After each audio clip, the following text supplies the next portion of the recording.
Bonjour les amis, aujourd'hui je vous invite à une nouvelle vidéo sur Permaculture Men sur l'importance d'avoir un noisetier dans son jardin en permaculture et sur la taille de celui-ci.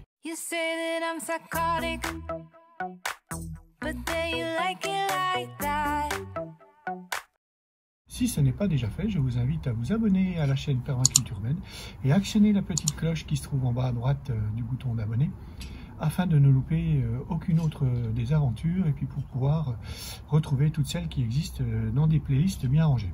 Surtout, je vous invite à rester jusqu'à la fin parce que en fin de vidéo, je vous invite à découvrir deux astuces que nous pouvons faire avec les noisettes. Le noisetier est un arbre fruitier ou plutôt un arbrisseau de la famille des Bétulacées. Tout jardinier ou permaculteur devrait avoir dans son jardin. Il possède de nombreux avantages pour favoriser toute la biodiversité dans un jardin de style permaculture. En avoir au jardin potager est donc un must. Je vous propose de découvrir les avantages du noisetier et de comprendre les différentes fonctions que cet arbre peut représenter dans un jardin biologique et dans un jardin évidemment de permaculture. N'oubliez pas que dans la définition de la permaculture, un élément remplit plusieurs fonctions et une fonction est remplie par plusieurs éléments. Une de ses premières fonctions est d'être une plante mellifère, un arbrisseau mellifère assez important. C'est l'une des premières plantes mellifères de la saison. La floraison du noisetier arrivant très tard de la saison produit ses chatons entre janvier et mars, permet d'apporter à la colonie d'abeilles un maximum de nourriture, le redonnant en vigueur aux fins d'hiver et avant de redémarrer la belle saison. Il apporte une quantité non négligeable de biomasse, surtout quand vous en avez un de la taille de celui-ci. Alors, je m'explique, regardez les feuilles sont par terre et l'avantage de celles-ci, c'est qu'elles se décomposent très rapidement au jardin, ayant très peu de tanins et très peu de lignine. Utilisées en paillis d'hiver, elles seront déjà bien composées au début de la saison, quand le sol commencera à se réchauffer.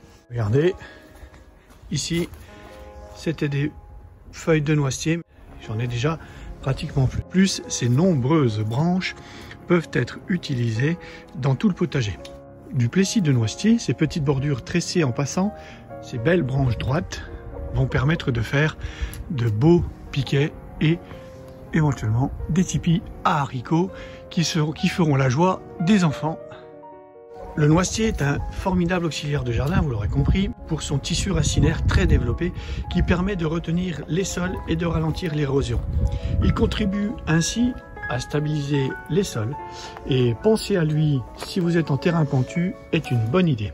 Regardez cette ramure, même si je vais le tailler dans pas longtemps, il génère beaucoup d'ombre et donc il garantira un sol frais au cœur de l'été. Idéal pour cultiver toute plante supportant moins la chaleur excessive estivale. Enfin, avec sa ramure et ses hautes branches souvent droites, il peut devenir un tuteur naturel à plein de légumes ou autres fruits, comme des cucurbitacées, des haricots, mais aussi le houblon avec qui il forme une incroyable alliance, et des murs hybrides. Ici, comme vous pouvez le voir, j'ai planté un petit pied de mur qui va tout doucement, et vous en avez là. Et au printemps, ceux-ci, je vais les enrouler autour de mon noisetier de manière à les faire monter le long de celui-ci. Une autre fonction intéressante du noisetier en termes de permaculture, c'est la possibilité de l'utiliser en haie rapide pour favoriser la biodiversité. Son allure buissonnante est du plus bel effet dans une haie nourricière et protège aussi toutes les cultures.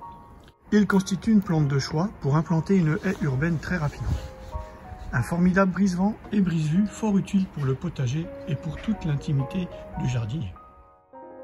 Enfin, je terminerai avec la fonction d'arbre nourricier. Avoir d'abondantes récoltes de noisettes est facile avec un noisetier, surtout si vous avez la chance d'en posséder deux. Cette synergie boostera les récoltes. Mais il peut aussi permettre le développement de truffes.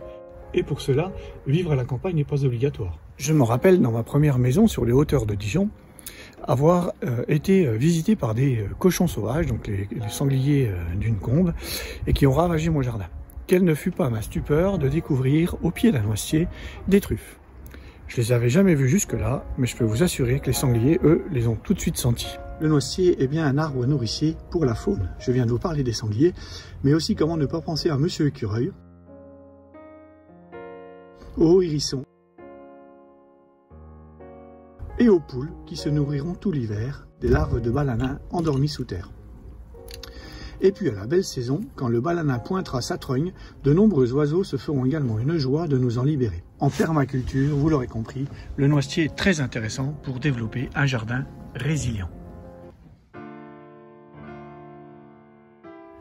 Alors pour tailler le noisetier, la première chose à faire, et je vous l'ai déjà dit dans plusieurs vidéos, que vous retrouvez d'ailleurs en haut de l'écran, est d'avoir des outils bien désinfectés et bien taillés, afin d'éviter mauvaises coupes et maladies. Et pour ma part, la scie arboricole pliante avec un petit sécateur sont mes deux outils préférés pour le noisetier, afin de se faufiler au cœur de l'arbrisseau avec aisance et en risquant moins de blessures collatérales. Il est coutume de dire qu'un noisetier doit avoir à peu près une dizaine de branches. Pour ma part, j'en garde un peu plus, mais il est important de privilégier certains principes. Donc vous voyez que la structure de mon noisetier mérite d'être coupée entre toutes les petites branches latérales, celles qui sont en plein centre, qui vont devoir partir, celles qui se touchent,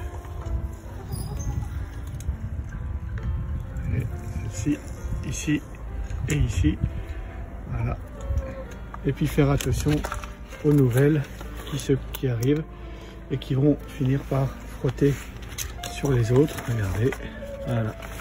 Donc ce noisetier a besoin aujourd'hui d'être taillé.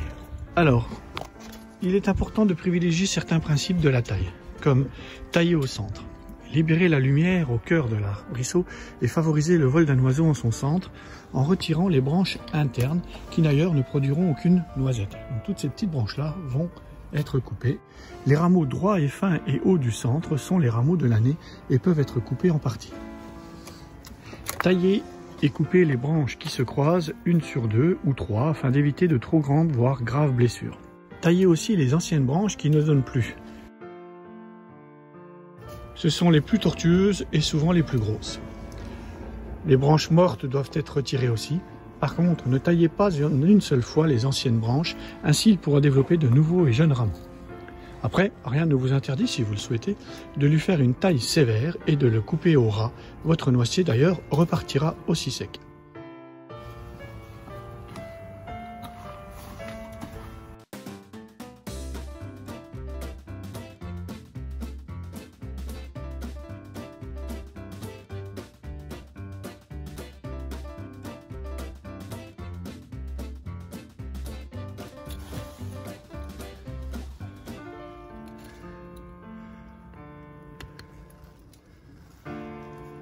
Voilà.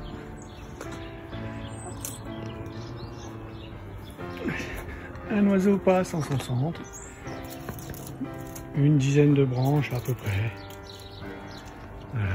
Taillées en laissant des jeunes rameaux, les anciens, recoupés. Un petit perchoir à oiseaux.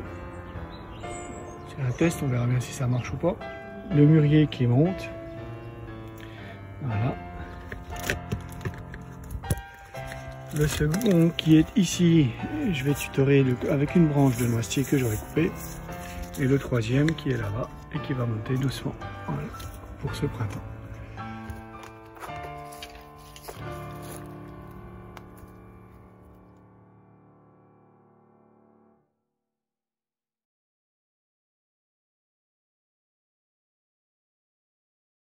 Double astuce finale comme promis.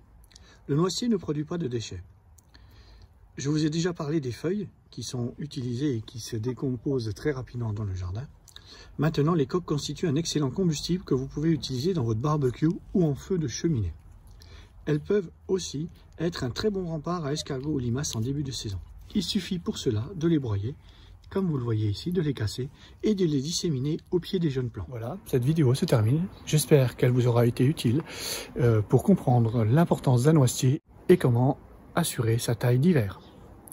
Sur ce, les amis, je vous souhaite une bonne fin de journée et je vous dis à bientôt.